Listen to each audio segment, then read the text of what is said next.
Bismillahirrahmanirrahim. Assalamualaikum warahmatullahi wabarakatuh. Video saya kali ini akan membahas tentang perencanaan lanjut dalam manajemen proyek sistem informasi. Nah, ketika pihak manajer sudah melakukan negosiasi tingkat pertama, yaitu melakukan komunikasi dengan stakeholder, ya, ataupun dengan pihak-pihak yang terkait dengan satu proyek, maka ada beberapa yang harus dipersiapkan dalam atau sebelum proyek itu berjalan.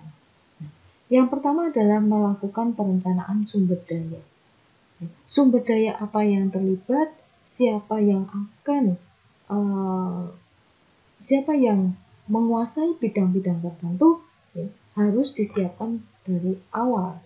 Nah, di sini menggunakan metode estimasi bottom up dalam merencanakan sumber daya.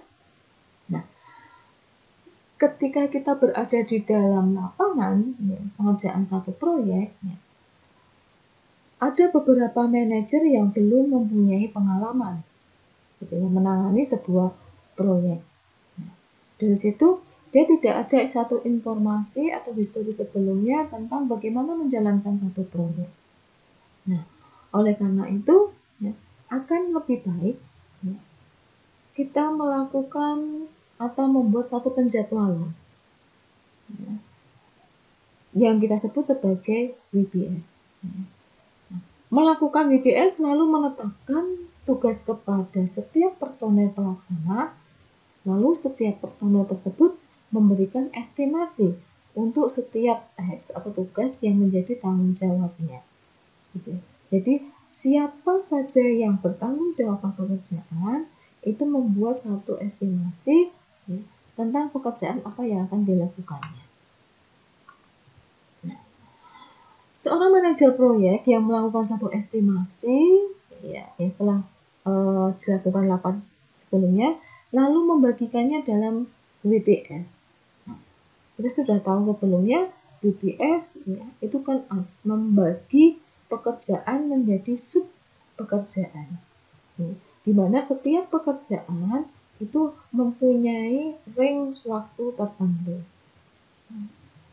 Dan juga setiap pekerjaan satu berhubungan dengan pekerjaan yang lain.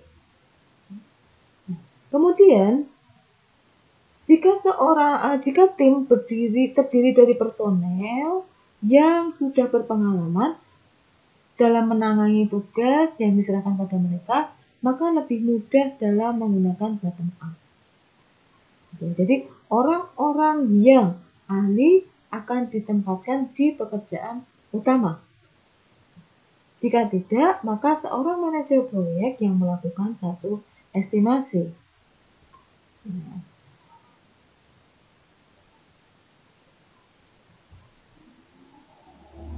Hal yang penting yang harus diperhatikan dalam menyusun satu struktur organisasi adalah jangan sampai terjadi birokrasi yang panjang. Birokrasi yang panjang itu bagaimana? Birokrasi atau melakukan satu kegiatan yang terlalu panjang, ya, sehingga nanti berpengaruh terhadap waktu dan biaya yang harus dikeluarkan. Nah, untuk mengatasi hal tersebut, dengan memecah proyek menjadi beberapa subproyek dengan struktur organisasi dan tujuan sendiri, ya, namun tetap berkoridor pada tujuan proyek utama. Ada dua faktor penting dalam menyusun struktur organisasi. Yang pertama adalah spesialisasi. Seseorang harus mempunyai spesialisasi atau keahlian di dalam proyek, ya, atau menangani satu proyek tertentu. Setiap task atau tugas akan dilaksanakan oleh satu orang atau tim yang mempunyai spesialisasi, baik dari segi fungsionalitas tugas dan dari sisi pelaksana.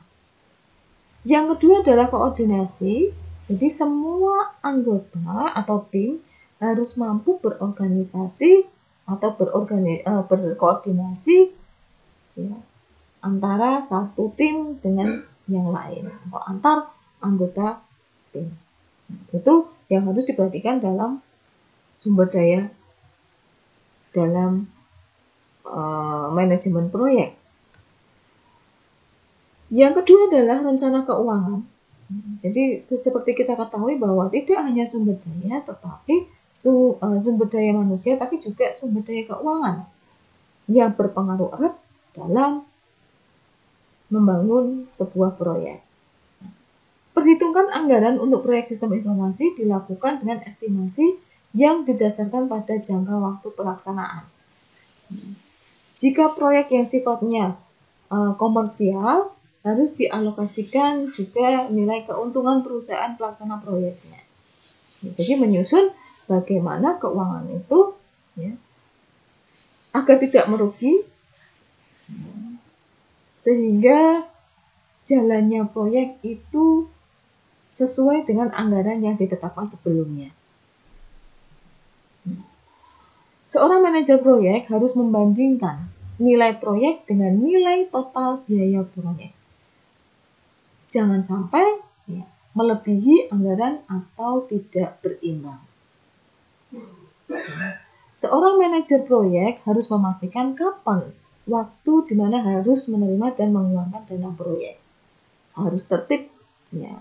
Jadi memastikan pembayaran honor setiap anggota, baik itu honor lembur ataupun honor pekerjaan, dan alokasi biaya-biaya lain, seperti transportasi, sewa tempat, lembur, konsumsi, dan lain sebagainya. Jadi hal sekecil apapun yang sekiranya butuh anggaran harus dianggarkan dari awal. Manajer proyek harus juga mempersiapkan staf administrasi proyek, staf khusus untuk menangani keuangan. Fungsinya adalah untuk mengupdate laporan, baik sebelum, selama jalannya, dan sesudah proyek. Manajer proyek meminta pengesahan dari pihak steering committee untuk bertanggung jawab setelah proyek selesai.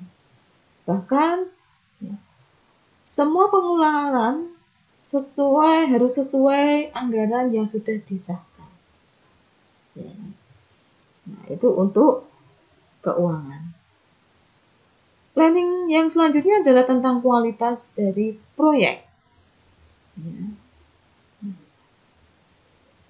Sebelumnya kita harus memberikan batasan kualitas dari proyek itu agar dia tidak melebar kemana-mana.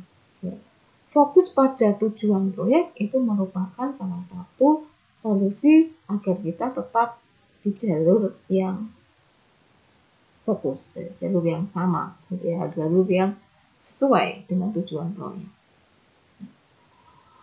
Langkah-langkah menyusun rencana dalam kualitas, pertama tadi kita harus membatasi dulu. Kedua adalah menentukan kriteria pemenuhan kualitas dan standar pencapaiannya. Definisi kualitas harus memenuhi kriteria sesuai dengan rekrutmen. Ada standar yang menjadi tolak ukur setiap proses. Kemudian mendefinisikan proses yang dibutuhkan untuk mencapai tujuan kualitas. Definisi bagaimana proses pelaksanaan yang sesuai dengan standar kriteria, yaitu dengan membuat garis besar dalam pelaksanaan proyek. Garis besarnya seperti apa? Yang keempat adalah deskripsi quality assurance dan cara melakukan kontrol kualitas. Bagaimana mengkontrol agar proyek sesuai dengan standar kualitas, sehingga bisa dievaluasi kembali.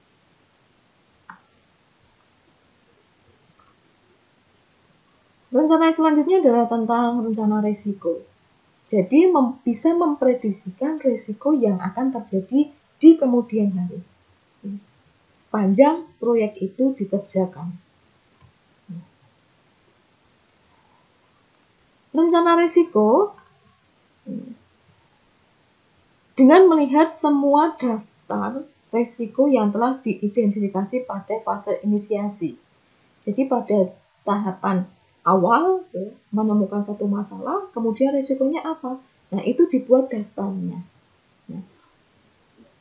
urutkan risiko berdasarkan kemungkinan yang terjadi. Ya, misalkan dalam jangka waktu sebulan, 2 bulan, kemungkinan risiko yang terjadi adalah A. Ketika proyek itu berjalan 3 bulan, kemungkinan risiko yang terjadi adalah B. Ya, jadi mengurutkan berdasarkan kemungkinan terjadinya. Yang ketiga adalah urutkan risiko berdasarkan dampak yang mungkin ditimbulkan. Dampak yang ditimbulkan setelah proyek itu jadi. Mengurutkan risiko berdasarkan prioritas penanganannya, kemudian tindakan yang harus dipersiapkan untuk mengurangi potensi terjadinya risiko. Jadi menyiapkan tindakan yang harus dipersiapkan bila terjadi risiko untuk mengurangi dampak yang merugikan. Jadi kita mempersiapkan diri untuk mengatasi risiko tersebut. Proses untuk menangani risiko selama proyek itu berlangsung bagaimana? Jadi semua memang harus dipersiapkan dari tahapan awal, planning. Sumber dari risiko, untuk meminimalisir tersebut, kita harus pandai dalam berkomunikasi.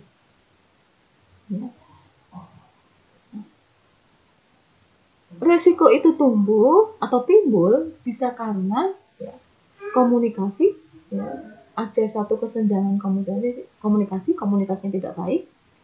Kemudian implementasi rekrutmen yang sudah tidak berlaku lagi karena ada satu risiko penolakan. Kemungkinan lain adalah lingkungan proyek tidak didefinisikan dengan baik. Kemudian ada bug dari program yang sedang dibangun. Seharusnya bisa dideteksi dari proses testing dan QA dijalankan dengan baik. Yang kelima, bisa dari penantian panjang terhadap sesuatu. Ini karena ketika kita melakukan penjadwalan tidak dilakukan dengan baik.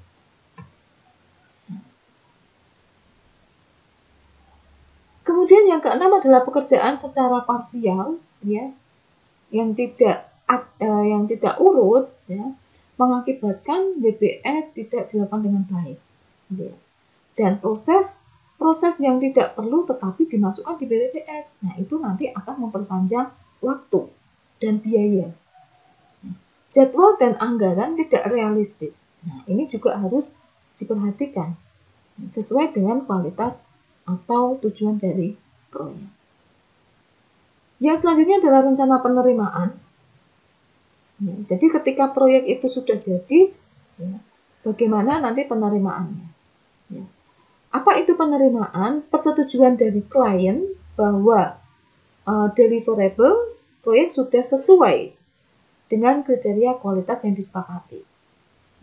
Dengan kriteria kualitas yang disepakati dan berdasarkan batasan proyek, yaitu waktu, ruang lingkup, dan biaya. Rencana penerimaan itu terdiri dari daftar dari metode test yang harus dicapai dan deliverable, yang harus dihasilkan dari seluruh proyek. Semua kriteria dan standar penerimaan terhadap satu deliverables yang ditentukan oleh klien. Harus mampu menjelaskan bagaimana penerimaan akan ditinjau atau direview untuk diputuskan apakah sesuai atau belum. Kemudian proses untuk mendapatkan penerimaan dari klien terhadap developer yang dihasilkan.